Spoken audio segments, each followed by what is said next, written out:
शांति 11 जुलाई 2024 बाबा के महावाक्य। मीठे बच्चे, सुन्न अवस्था अर्थात अशरीरी बनने का अभी समय है।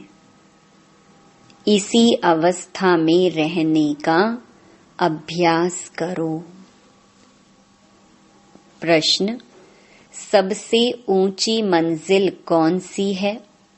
उसकी प्राप्ति कैसे होगी? उत्तर: संपूर्ण सिविलाइज्ड बनना, यही ऊंच मंजिल है।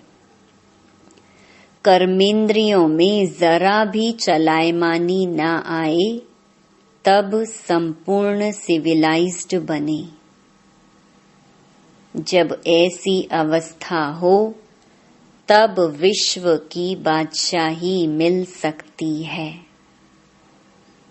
गायन भी है, चढ़े तो चाखे वैकुंठ रस, गिरे तो चकनाचूर।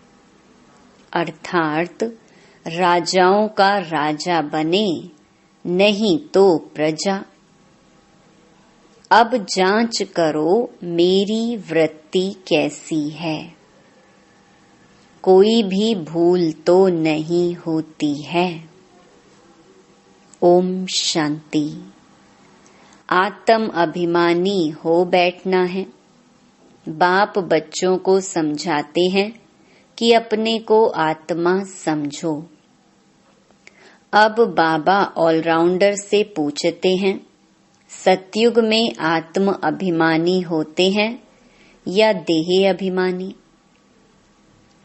वहां तो ऑटोमेटिकली आत्म अभिमानी रहते हैं।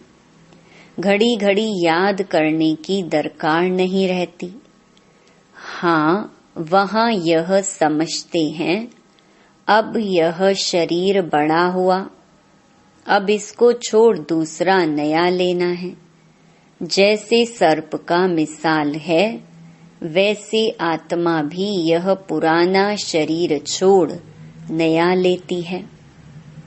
भगवान मिसाल दे समझाते हैं, तुम्हें सभी मनुष्यों को ज्ञान की भूं-भूं कर आप समान ज्ञानवान बनाना है, जिससे परिस्तानी निर्विकारी देवता बन जाएं।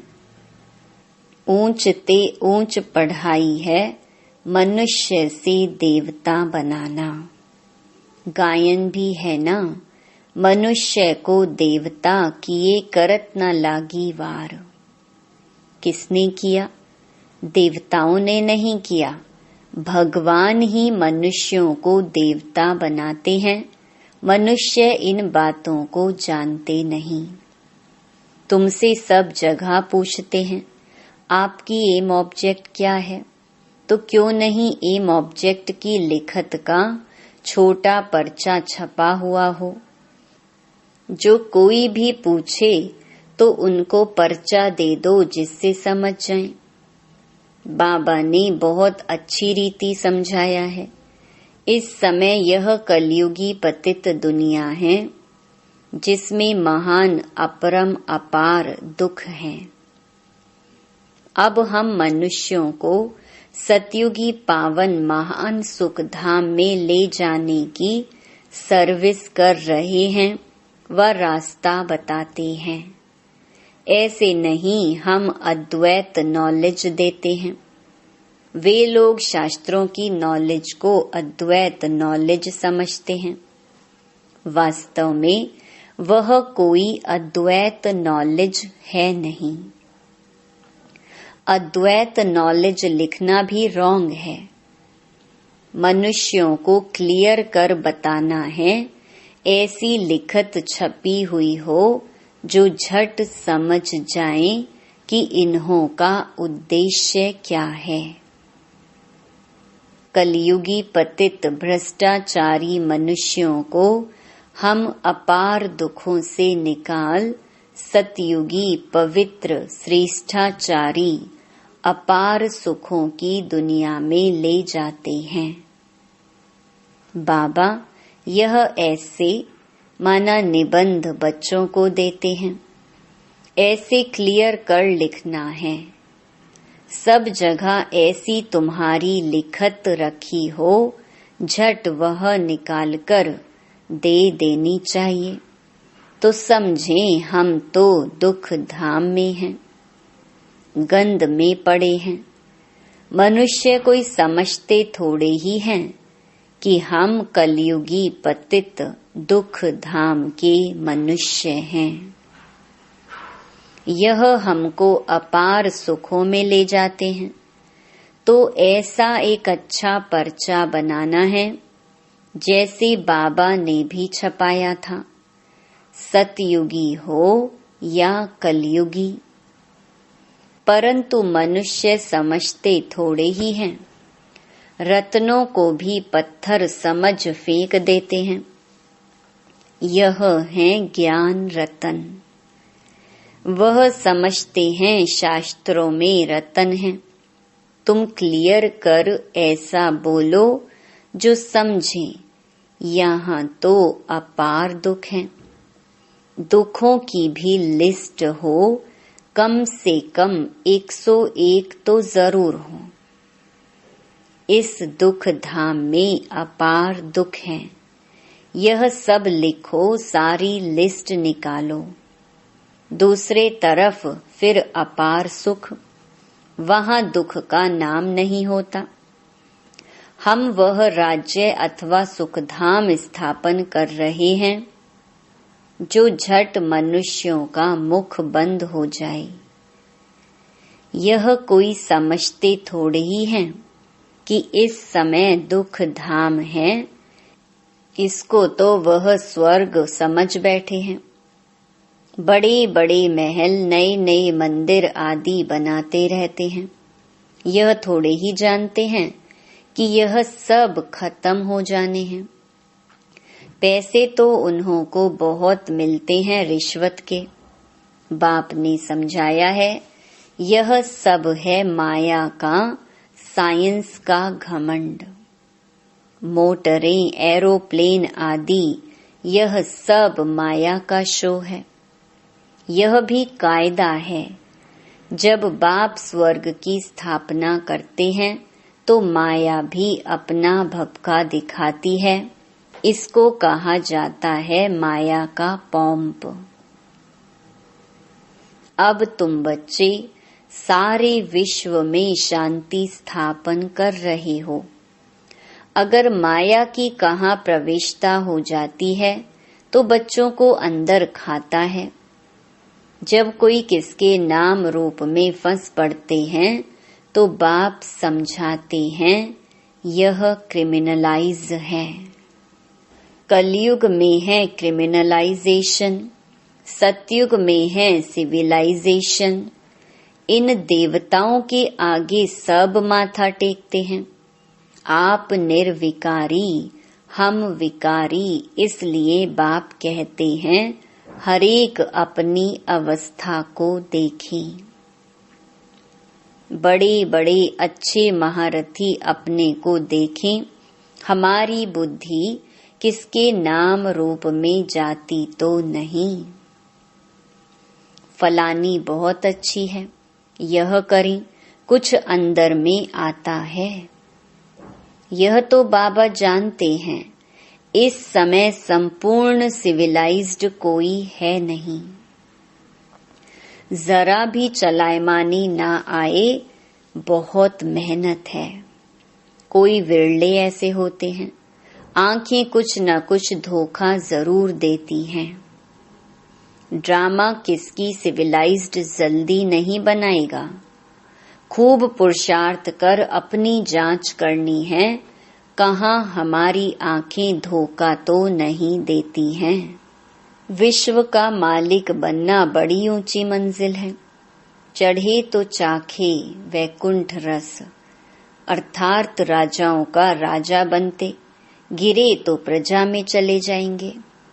आजकल तो कहेंगे विकारी जमाना है, भल कितने बड़े आदमी हैं, समझो क्वीन हैं, उनके अंदर भी डर रहता होगा कि कहाँ कोई हमें उड़ा न दे। हर एक मनुष्य में अशांति है। कोई बच्चे भी कितनी अशांति फैलाते हैं। तुम शांति स्थापन कर रहे हो तो पहले तो खुद शांति में रहो, तब दूसरे में भी वह बल भरे। वहां तो बड़ा शांति का राज्य चलता है। आंखें सिविल बन जाती हैं तो बाप कहते हैं अपनी जांच करो, आज मुझ आत्मा की वृत्ति कैसी रही। इसमें बहुत मेहनत है, अपनी संभाल रखनी है। बेहद के बाप को भी सच कभी नहीं बताते हैं। कदम कदम पर भूलें होती रहती हैं। थोड़ा भी उस क्रिमिनल दृष्टि से देखा, भूल हुई, फौरन नोट करो। 10-20 भूलें तो रोज करते ही होंगे जब तक अभूल बने, परंतु सच कोई बताते थोड़े ही हैं। देह अभिमानी से कुछ न कुछ पाप जरूर होगा, वह अंदर खाता रहेगा। कोई तो समझते ही नहीं कि भूल किसको कहते हैं। जानवर समझते हैं क्या? तुम भी इस ज्ञान के पहले बंदर बुद्धि थे। अब कोई 50%, कोई 10%, कोई कितना चेंज होते जाते हैं। यह आंखें तो बहुत धोखा देने वाली हैं। सबसे तीखी हैं आंखें। बाप कहते तुम आत्मा अशरीरी आई थी, शरीर नहीं था। क्या अभी तुमको पता है कि दूसरा कौन सा शरीर लेंगे, किस संबंध में जाएंगे? मालूम नहीं पड़ता। गर्भ में सुन्न ही सुन्न रहते हैं। आत्मा बिल्कुल ही सुन्न हो जाती। जब शरीर बड़ा हो तब पता पड़े। तो तुमको ऐसा बनकर जाना है। बस यह पुराना शरीर छोड़कर हमको जाना है। फिर जब शरीर लेंगे तो स्वर्ग में अपना पार्ट बजाएंगे। सुन्न होने का अभी समय है।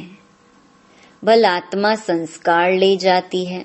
जब शरीर बड़ा होता है तब संस्कार इमर्ज होते हैं। अभी तुमको घर जाना है, इसलिए पुरानी दुनिया का, इस शरीर का भान उड़ा देना है। कुछ भी याद ना रहे। परहेज बहुत रखना है। जो अंदर में होगा वही बाहर निकलेगा। शिव बाबा के अंदर में भी ज्ञान है, मेरा भी पार्ट है। मेरे लिए ही कहते हैं ज्ञान का सागर। महिमा गाते हैं, अर्थ कुछ नहीं जानते। अभी तुम अर्थ सहित जानते हो। बाकी आत्मा की बुद्धि ऐसी वर्थ नॉट अ पेनी हो जाती है। अब बाप कितना बुद्धिवान बनाते हैं। मनुष्यों के पास तो करोड़ पदम हैं। यह माया का पॉम्प है ना। साइंस में जो अपने काम की चीजें हैं वह वहां भी होंगी। वह बनाने वाले वहां भी जाएंगे। राजा तो नहीं बनेंगे। यह लोग पिछाड़ी में तुम्हारे पास आएंगे, फिर औरों को भी सिखाएंगे। एक बाप से तुम कितने सीखते हो। एक बाप ही दुनिया को क्या से क्या बना देते हैं। इन्वेंशन हमेशा एक निकालते हैं फिर फैलाते हैं। बॉम्ब्स बनाने वाला भी पहले एक था। समझा, इनसे दुनिया विनाश हो जाएगी, फिर और बनाते गए। वहां भी साइंस तो चाहिए ना। टाइम पड़ा है, सीखकर होशियार हो जाएंगे। बाप की पहचान मिल गई, फिर स्वर्ग में आकर नौकर चाकर बनेंगे। वहाँ सब सुख की बातें होती हैं। जो सुख धाम में था वह फिर होगा। वहाँ कोई रोग दुख की बात नहीं। यहाँ तो अपरम अपार दुख है, वहाँ अपरम अपार सुख है। अभी हम यह स्थापन कर रहे हैं, दुख हरता सुख करता एक बाप ही है। पहले तो खुद की भी ऐसी अवस्था चाहिए, सिर्फ पंडिताई नहीं चाहिए। ऐसी एक पंडित की कथा है। बोला, राम नाम कहने से पार हो जाएंगे। यह इस समय की बात है। तुम बाप की याद में विषय सागर से क्षीर सागर में चले जाते हो। यहाँ तुम बच्चों की अवस्था बड़ी अच्छी चाहिए। योग बल नहीं है, क्रिमिनल आइज हैं, तो उनका तीर लग नहीं सकता। आंखें सिविल चाहिए। बाप की याद में रह किसको ज्ञान देंगे तो तीर लग जाएगा। ज्ञान तलवार में योग का जौहर चाहिए। नॉलेज से धन की कमाई होती है। ताकत है याद की। बहुत बच्चे तो बिल्कुल याद करते ही नहीं, जानते ही नहीं। बाप कहते हैं मनुष्यों को समझाना है कि यह है दुख धाम, सतयुग है सुख धाम। कलयुग में सुख का नाम नहीं, अगर है भी तो भी काग विष्टा के समान है। सतयुग में तो अपार सुख है। मनुष्य अर्थ नहीं समझते, मुक्ति के लिए ही माथा मारते रहते हैं। जीवन मुक्ति को तो कोई जानते ही नहीं, तो ज्ञान भी दे कैसे सकते। वह आते ही हैं रजो प्रधान समय में, वह फिर राजयोग कैसे सिखलाएंगे। यहाँ तो सुख है काग विष्टा समान। राजयोग से क्या हुआ था यह भी नहीं जानते। तुम बच्चे जानते हो यह भी सब ड्रामा चल रहा है। अखबार में भी तुम्हारी निंदा लिखते हैं। यह तो होना ही है। अबलाओं पर किस्म किस्म के सितम आते हैं। दुनिया में अनेक दुख हैं। अभी कोई सुख है थोड़े ही। भल कितना बड़ा साहूकार है, बीमार हुआ, अंधा हुआ तो दुख तो होता है ना। दुखों की लिस्ट में सब लिखो। रावण राज्य कलयुग के अंत में यह सब बातें हैं। सतयुग में दुख की एक भी बात नहीं होती है। सतयुग तो होकर गया है ना, अभी है संगम युग। बाप भी संगम पर ही आते हैं। अभी तुम जानते हो 5000 वर्ष में हम क्या क्या जन्म लेते हैं। कैसे सुख से फिर दुख में आते हैं। जिनको सारा ज्ञान बुद्धि में है, धारणा है, वह समझ सकते हैं। बाप तुम बच्चों की झोली भरते हैं। गायन भी है धन दिए धन ना खुटे। धन दान नहीं करते हैं तो गोया उनके पास है ही नहीं, तो फिर मिलेगा भी नहीं। हिसाब है ना। देते ही नहीं तो मिलेगा कहाँ से, वृद्धि कहाँ से होगी। यह सब है अविनाशी ज्ञान रतन। नंबरवार तो हर बात में होते हैं ना। यह भी तुम्हारी रूहानी सेना है। कोई रूह जाकर ऊंच पद पाएगी, कोई रूह प्रजा पद पाएगी, जैसे कल्प पहले पाया था। अच्छा, मीठे मीठे सिक्की लधे रूहानी बच्चों को नंबरवार पुरुषार्थ अनुसार बाप दादा व मात पिता का दिल व जान सिक व प्रेम से याद, प्यार और गुड मॉर्निंग। रूहानी बाप की रूहानी बच्चों को नमस्ते। धारणा के लिए मुख्य सार। पहला, अपनी संभाल करने के लिए कदम कदम पर जांच करनी है कि ए, आज मुझ आत्मा की वृत्ति कैसी रही। बी, आंखें सिविल रही। सी, देह अभिमान वश कौन सा पाप हुआ।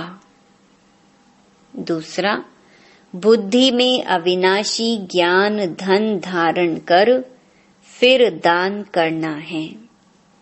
ज्ञान तलवार में याद का जौहर जरूर भरना है। वरदान, सत्यता की अथॉरिटी को धारण कर सर्व को आकर्षित करने वाले निर्भय और विजयी भव। आप बच्चे सत्यता की शक्तिशाली श्रेष्ठ आत्माएं हो। सत्य ज्ञान, सत्य बाप, सत्य प्राप्ति, सत्य याद, सत्य गुण, सत्य शक्तियां सब प्राप्त हैं। इतनी बड़ी अथॉरिटी का नशा रहे तो यह सत्यता की अथॉरिटी हर आत्मा को आकर्षित करती रहेगी। झूठ खंड में भी ऐसी सत्यता की शक्ति वाले विजयी बनते हैं। सत्यता की प्राप्ति खुशी और निर्भयता है। सत्य बोलने वाला निर्भय होगा, उनको कभी भय नहीं हो सकता। स्लोगन, वायुमंडल को परिवर्तन करने का साधन है पॉजिटिव संकल्प और शक्तिशाली वृत्ति। ओम शांति।